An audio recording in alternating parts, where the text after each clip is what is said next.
Hey guys, this is Fringe Artist coming to you for the very first time on this channel. So today we are here to cover a little bit of world affairs. Today's article is from the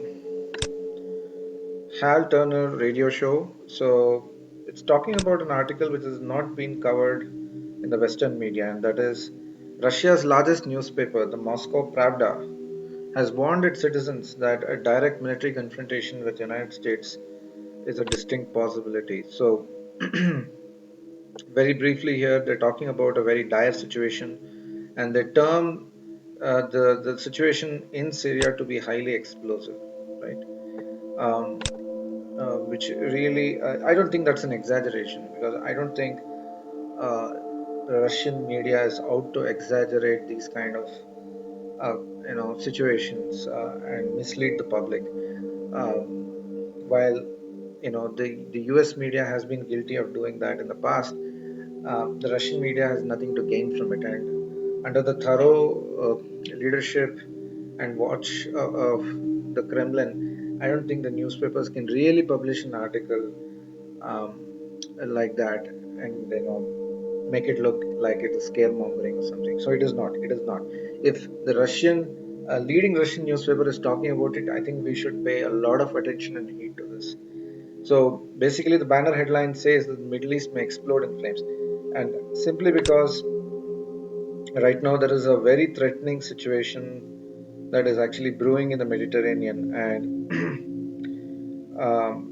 people say that US and NATO are making major preparations just outside of the Mediterranean, right? NATO warships and planes have gathered over there in the Persian Gulf. And so on the Russian side, they've responded by actually launching a military exercise today in the eastern Mediterranean with their entire fleet of planes and submarines and whatnot. So clearly, it's a standoff that is happening right now. And the thing about the Russians this time is they're saying that they're not going to restrain themselves if they're attacked on Syrian soil. So it's really something has to give here, right?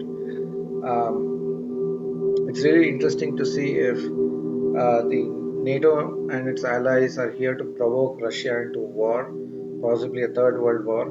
I really don't know if the West is that insane to really get into a confrontation with a country like Syria and Russia. So uh, these are really interesting times, surreal times that we live in.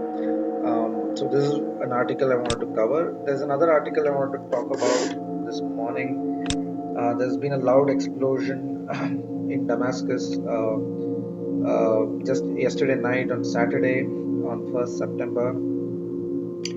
So this article is from Russia Today, and what we really see is explosions were reported at Syria's Mazeh military airport. So, just to give you some context of this, on the face of it, the reports say that it was clearly a missile attack. In the past, there has been some precedent for this, with Israel attacking Damascus airport a couple of times, and particularly targeting Iranian positions and Iranian, uh, points and ammunition. So it does appear like it could be one of those things where Israel has attacked Syria all over again. But this time around, Israel has not really taken responsibility, right? Um, so the news did come out on social media in a big way. There are a lot of Syrians tweeting this explosion at the Amod Arms Depot in Al Mazeh Air Base. So it's pretty clear if you read this article that there were three separate explosions targeting a research center in Jamraya and a military depot which suffered a direct hit. So it looks like a planned and coordinated attack on the face of it when you really look at it, but then this time around Israel has not officially acknowledged it as a target. So it's not clear whether it was Israel launching this attack um, or is it someone else, launching this attack? So, or was it just a case of a simple explosion gone wrong? Maybe there was an accident at the depot. That's also a possibility. So yeah, I mean, but in all likelihood, this looks like a coordinated attack. We'll have to wait to see this developing situation, and I'll keep you posted as and when this story develops. So till then, take care.